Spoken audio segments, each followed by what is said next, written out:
Assalamualaikum warahmatullahi wabarakatuh. Perkenalkan, nama saya Dulestari dari kelas Ekonomi Syariah HE. Di sini saya akan presentasi tentang matkul Ekonomi Mikro Islam yang akan membahas tentang pasar persaingan monopolistik.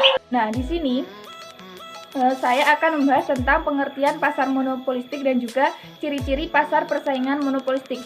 Yang pertama, di sini saya akan menjelaskan tentang pengertian pasar persaingan monopolistik. Jadi, pengertian pasar persaingan monopolistik itu adalah suatu bentuk interaksi antara permintaan dan penawaran dalam sebuah pasar di mana terdapat sejumlah besar penjual yang menjual barang yang sejenis namun memiliki karakteristik dan juga keistimewaan masing-masing. Budiono mendefinisikan dalam bukunya yang berjudul Ekonomi Mikro, pasar persaingan monopolistik akan terjadi jika dalam suatu pasar itu ada banyak produsen namun memiliki diferensi produk atau perbedaan produk. Nah, perbedaan produk tersebut terdiri meliputi dari merek, takaran, jenis, bahan, fitur, bentuk, dan lain sebagainya.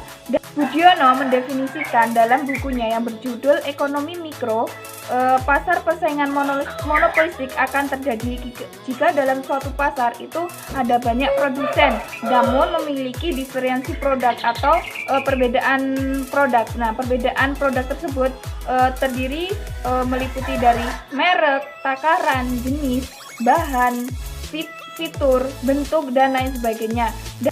Dan dikatakan pula pasar persaingan monopolistik terletak di antara pasar persaingan sempurna dan pasar persaingan monopoli. Namun posisinya lebih dekat dengan pasar persaingan sempurna. Namun secara kegiatan prakteknya atau di lapangannya memiliki sifat-sifat seperti pasar persaingan monopoli.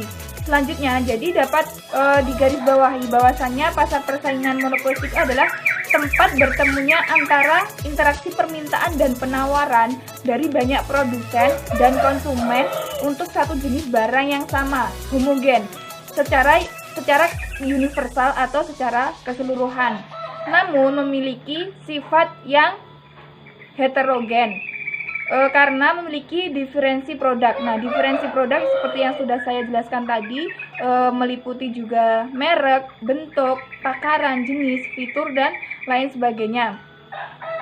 Sehingga setiap produsen itu memiliki kemampuan dalam mempengaruhi harga. Terdapat persaingan secara kualitas dan iklan, dan disaingan secara kualitas dan iklan. Dan di sini juga mudahnya produsen keluar masuk dalam pasar. Yang kedua, di sini saya akan membahas mengenai ciri-ciri pasar persaingan monopolistik. Yang pertama, terdapat banyak produsen atau penjual dan pembeli konsumen yang terdapat di dalam pasar. Nah, yang kedua itu memiliki diferensi produk yang diperjualbelikan seperti takaran, bentuk, jenis, fitur, dan lain sebagainya. Dan yang ketiga, di sini adanya kemampuan produsen dalam mempengaruhi harganya. Dan yang kelima, yang terakhir di sini adanya kemudahan produsen lain keluar masuk dalam pasar.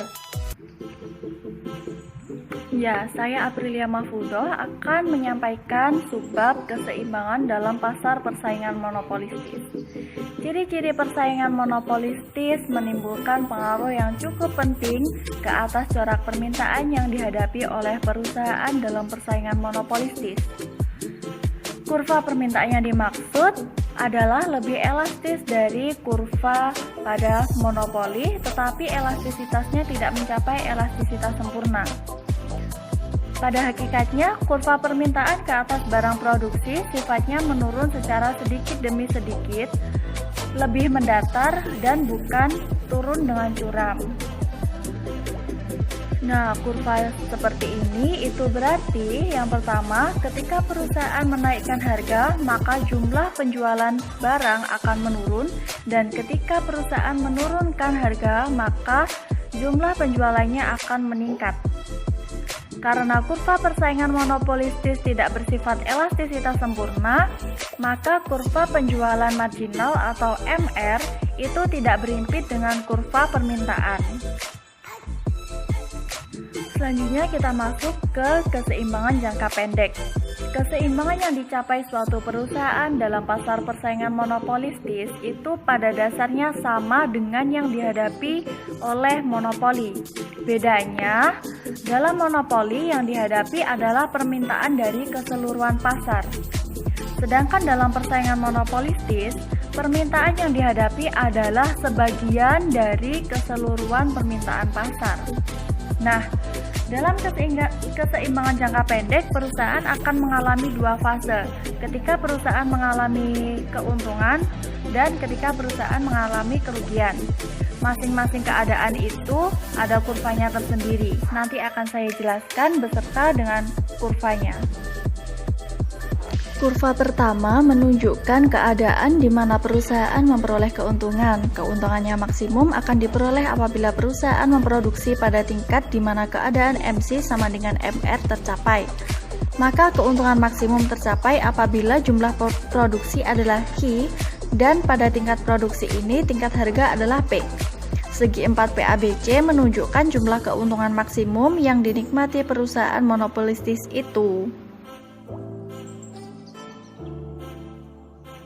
Kurva kedua menunjukkan perusahaan mengalami kerugian. Kerugian dapat diminimumkan ketika MC sama dengan MR tercapai.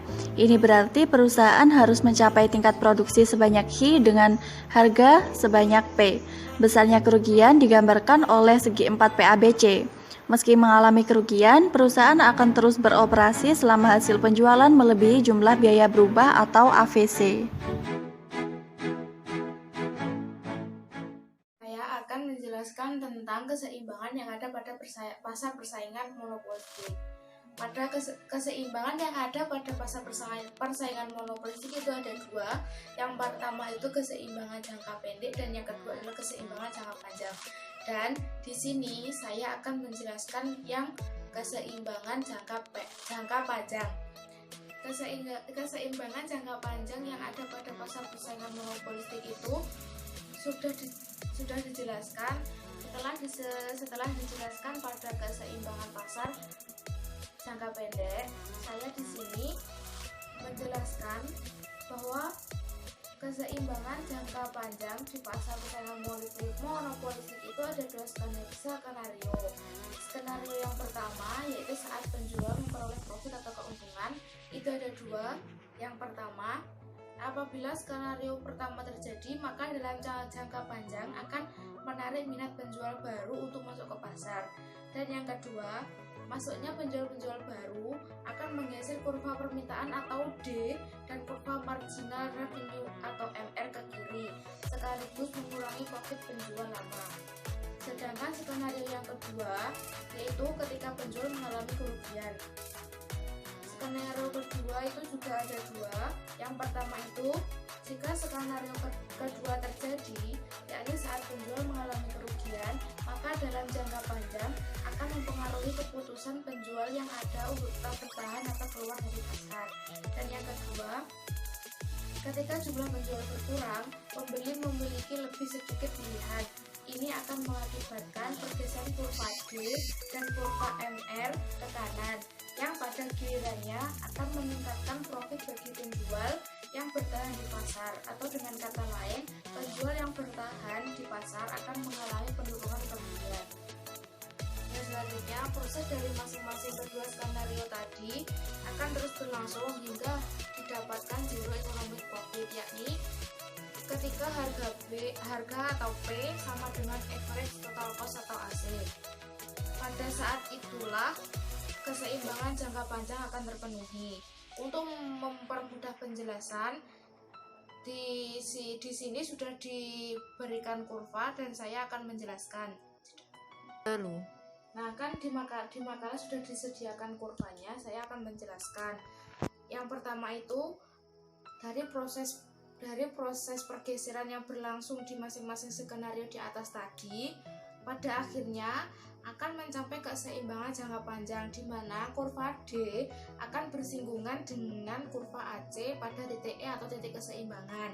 Dan yang kedua, pada titik keseimbangan tersebut akan terpenuhi kondisi zero economic profit. yakni ketika harga atau P sama dengan AC atau average total cost. Dalam hal ini, harga sebesar PE dan kuantitas sebanyak QP. Pada kurva di atas tadi saya akan menambahkan lagi bahwa keuntungan lebih dari normal yang ditunjukkan oleh kurva di atas akan menarik perusahaan-perusahaan baru untuk masuk ke dalam industri tersebut.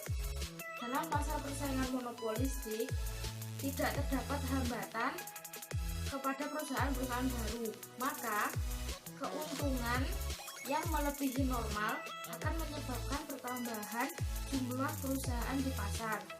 Sebagai akibatnya, setiap perusahaan baru akan menggeser kurva permintaan D ke D dan tentunya juga kurva hasil penjualan marginal atau MR ke sebelah kiri, yaitu seperti yang ditunjukkan pada grafik di atas dalam gambar.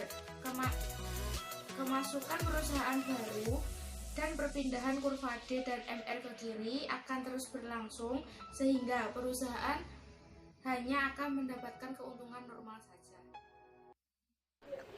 Saya Bagus Purnama Aji. Di sini saya akan menjelaskan subbab tentang aturan memaksimalkan laba persaingan monopolistis. Untuk memaksimalkan laba, perusahaan persaingan monopolistis memproduksi di mana penerimaan marginal sama dengan biaya marginal. Harga yang memaksimalkan laba adalah harga maksimum per unit yang bersedia konsumen bayar untuk tingkat keluaran yang memaksimalkan laba. Dengan kata lain, keluaran yang memaksimalkan laba Q adalah seperti berikut: MR Q sama dengan MC Q, dan harga yang memaksimalkan laba adalah P sama dengan PQ.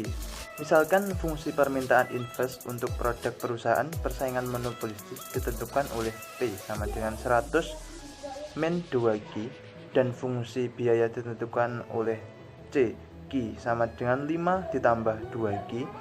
Tentukan harga dan kuantitas yang memaksimalkan laba dan laba maksimal. Untuk jawabannya yaitu menggunakan rumus penerimaan marginal untuk permintaan invest linear dan rumus untuk biaya marginal. Kita melihat bahwa MR sama dengan 100 dikurangi 4Q dan MC sama dengan 2. Selanjutnya kita tetapkan MR sama dengan MC.